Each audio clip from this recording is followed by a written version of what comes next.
We got when cops realize they're going to jail, bruh. Imagine you was a cop that think you above the law and now the law is on your ass. Hey, bro, you go be dread. Let's check it out, though. Are countless examples of corrupt, evil, and even criminal cops. But what happens to cops who have... I don't even think there's something called a good cop, because you realize if you a good cop, you fucking up somebody's life. You know what I'm saying? Oh, he ran a red light. Bow, minus 115 out his pockets. Now he broke her. $115 broke her. So if you was a good cop, is you really like a good cop? You know what I'm saying? But let's go. Actually get caught. God. These are 4 examples of cops who realized they were going to jail. Starting with Tyler Moody, who was about to get the shock of his life after being brought into the interrogation room. Okay. Have you offered your resignation or not? I can keep my job and no. Well, you can't keep your job. Okay. An inmate charged with murder was discovered with a mobile phone and charger. When questioned, Tyler immediately folded and confessed to what he'd done. He expected to just get fired, but he was about to discover providing contraband comes with a... What did he find out? Wait, what did he do? Hold up. Interrogation room. Have you offered your resignation or not? I can keep my job and no. Well, you can't keep your job. Okay. An inmate charged with murder was discovered with a mobile phone and charger. When questioned, Tyler immediately folded and confessed to what he'd done. Damn. He expected to just get fired, but he was about to discover providing contraband comes with a much bigger punishment. Damn, you gave him every citizen that we have the privilege to serve, and you betrayed the trust of the brave and selfless men and women that you worked alongside for nearly 3 years. So as of this moment, you're under arrest for bringing a prohibited item, a cell phone, into a correctional facility. That's a 3rd-degree felony. Damn. Providing a prisoner with a mobile phone carries a sentence of 1 year in prison. Why you give him a phone? And that's exactly where Tyler is right now, serving it in exactly the same place that he used to patrol as a cop.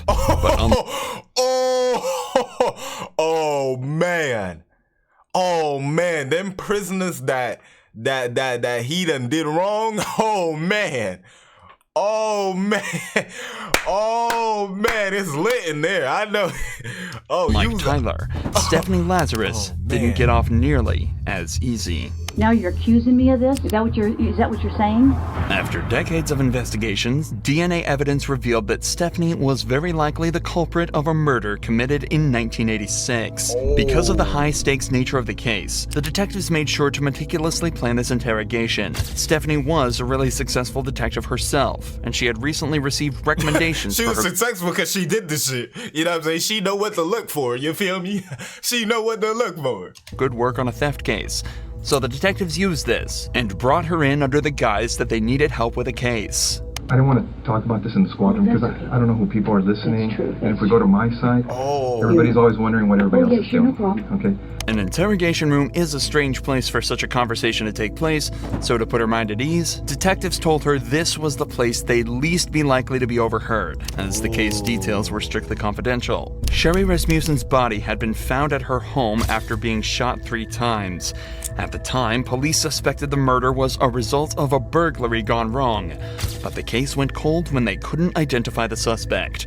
However, 23 years later, when revisiting the case, detectives found evidence that led them towards Stephanie, a girl who had been trapped in a love triangle with Sherry and her husband, John Rutten. So the detectives decided to bring up John's name to see how she'd react. Were you guys friends, close friends? Yeah, we're very close friends. I mean, what's this all about? It's a case we're working on. It involves John, and in there's notes and stuff that he knew you and stuff. Oh yeah, I mean, we were good friends. Lived in the dorms for 2 years. Was there ever any relationship or anything that developed between you guys? Yeah, I mean, we dated. You know, I mean, what's this all about? Well, it's relating to you panicking. His wife. Both the detectives and Stephanie have tried to seem as friendly and relaxed as possible around each other, but Stephanie is obviously starting to get very anxious at this point. Even though the detectives gave a somewhat believable excuse, she is now in an interrogation room faced by 2 detectives being questioned about a girl she supposedly murdered 20 years earlier. Her breathing has become faster, and her language is defensive. What I'm saying. And her movements have become more erratic. And you're right. I mean, if you guys are claiming that I'm a suspect, then, you know, I got a problem with that. Okay. Okay?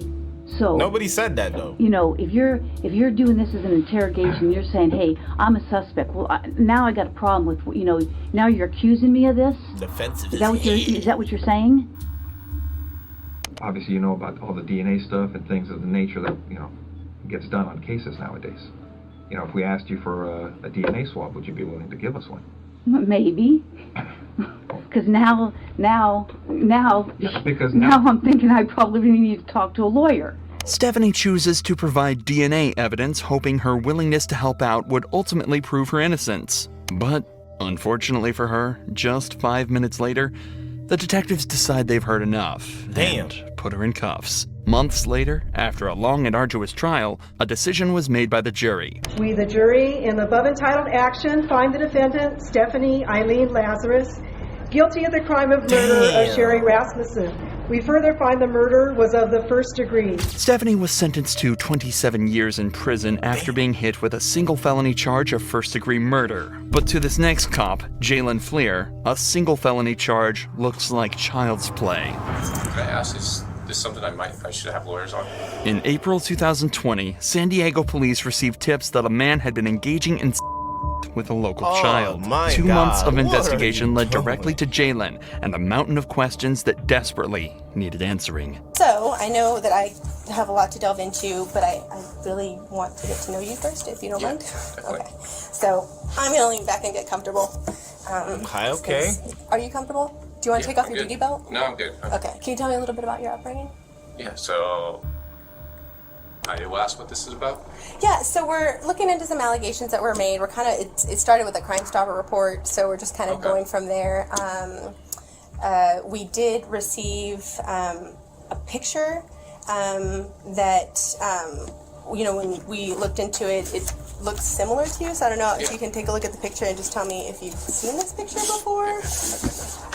With the picture, man. Let me see the picture, man. As soon as the allegations are brought up, Jalen becomes visibly stressed. He leans forward tentatively in his chair, clasps his hands together softly, and clenches his jaw. It's obvious he's worried about whatever he's about to be shown. The detectives have made it clear that he is not currently being detained and is free to leave at any time. However, she is making a noticeable effort to make him feel relaxed, using a bubbly and friendly persona to put him at ease. So this picture right here. Yeah, that's definitely me with the gross one. Okay, so this picture right here, how old were you when it was taken? I don't know, 20? 20? Okay, cool. That makes it very easy. So as far as like the picture, so this photo came up in connection with some allegations about you communicating with a younger female on Snapchat. Okay. Can I ask, is this something I should have lawyers on? Jalen is starting to seem more and more stressed. He begins to sway in his chair more and becomes more closed off with his answers.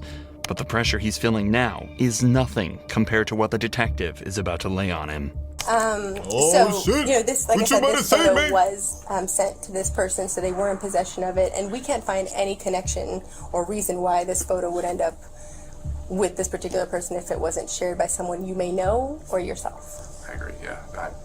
I don't know if I've done it, so I don't know why she would share that. So. Well, along with the photo came some additional information about your personal life. Okay. And based on some of the information you shared with me today, it seems to add up. Okay. The account that shared the photo and the information was called J178211, a seemingly random selection of numbers, until you realize that 17 was his college baseball jersey number, 82 was his high school jersey number, and 2011 was the year he graduated in. Damn. If this account was operated by a so-called enemy of Jay, they'd sure done their research. Jay, I'll be very honest, I want to know the truth. Yeah, no, I've never even heard of that account. Oh, shoot. Have you ever shared any images of your with anyone? Yeah. Oh, okay, And okay. how many times would you say you've done that? A lot. Did you ever share any videos of you having with anyone? With anyone? No. I've always had personal videos of me and my wife. That was it. and my ex actually had one, but Jalen then rightly decides that he's already answered enough of the detective's questions and asks him for a lawyer. However, unfortunately for him, he's quickly handed a search warrant, allowing the police to seize DNA, his phone, and his car. Oh, shit. Police used They this to came gather a prepped mountain of up. evidence against Jalen, my and just a God. few weeks later, turned himself in. Jalen was charged with 20 felonies, including engaging in lewd acts with children under the age of 14, pandering children under 16, and engaging in the child under the age of 16. A few months later, he was sentenced to 12 years in prison. But this disturbing act doesn't even compare to the atrocities that Bro, Daniel he had a Holtzclaw whole wife. Like, bro, you have a whole wife. committed. Daniel was brought in for interrogation after a report came 200 years. What did you do, Daniel? What did you do? in that he'd made an unlawful traffic stop and forced the female driver to remove her clothing and perform on him. What detectives didn't know was that this was just one of dozens of other crimes that Daniel would find himself accused of. So we have no misunderstanding because, and maybe I didn't key in on some things. I want you turn in your activity card, walk me through all Down again. bad, bro. Turn my activity card, I leave out of station, turn off my computer, done for the night, head left to go westbound on 50th from Prospect. About a block down, I see a Grand Prix in the outside lane. I was in the inside lane. Directly in front of me, car swerved. At that time, I kind of fall behind of it. Lincoln, I didn't want to light it up at the stop sign, so I waited till it go forward and just lit it up just to the west. And then that's when I made a traffic stop. Daniel recounts his version of events from that night. Cops said that he didn't report on the stop dispatch, run a records check on the driver, or even let them know that he just logged off for the night. But Daniel just explains that everything happened so fast he just forgot to do all of that, and made the traffic stop off the grid. However, Daniel doesn't seem 100% sure while recounting this evening. He takes unusually long breaks between statements and speaks in incomplete sentences. The true reality of cases is that it's almost usually impossible to get a conviction as long as there was no video or photo evidence of the event. The victim barely ever has any ability to prove that the suspect did what they did, as in most places, they are innocent until proven guilty. This is likely why this turned out to be one of 36 charges eventually brought against Daniel, each more disgusting than the last. CSI is processing your car right now. 200. And when we stepped out, they found some pubic hairs right in here. What? Pubic hairs? They went as little as finding hair. You know how Yo! Could they be yours? No, that's not. I didn't. It's your car. I didn't do anything right there. Did she? No. But do you think they could be? No, it's not. No. Nothing of mine. Your pubes couldn't be? No. Right there? No. You seemed a little extra worried whenever you talked about seeing her boobies. You sure she just didn't flash you? I can't. She did not. I don't want to say I can't recall, but I'm pretty positive she didn't flash. When I see a pair of titties, She went like this, but nothing as far as I'm going like crazy looking. Lifting the shirt. No. This whole situation and it's kind of scary. It is scary, and I don't want my rep to be. Everything's about in law enforcement. I'm 3 years on. I know that, but everything's about your rep. Absolutely. And I don't want this to fall on my rep. Unfortunately for Daniel, though, this absolutely would affect his rep, as the DNA tests on the hair found in the car came back as a perfect match. Damn. And statements given by his girlfriend directly contradicted his story. So after the interrogation, he was placed on administrative leave, but just 2 months later, 12 more women came forward with claims, and he was subsequently arrested. Verdict, count 1, battery. Defendant is guilty of the crime of battery and set punishment at 8 years. Count 2, procuring lewd exhibition. Not guilty of the crime of procuring lewd exhibition. Count 3, burglary in the first degree. Defendant is not guilty of the crime of burglary in the first degree, nor lesser included. Count 4, procuring lewd exhibition. Defendant is guilty of the crime of procuring lewd exhibition, and punishment is set at 5 years. Daniel was found guilty on 18 of the 36 charges and sentenced to 263 years in prison without the possibility of parole. Damn. Why you crying, bro? you did the shit. You did the crime. You better do the time. You know what I'm saying? But chat, y'all remember to subscribe. Let me know if you want more videos like this. Cause we on our way to 1.5K. 1.5K. You know what I'm saying? Y'all remember to subscribe and focus on yourself. And I'll let y'all. Peace out.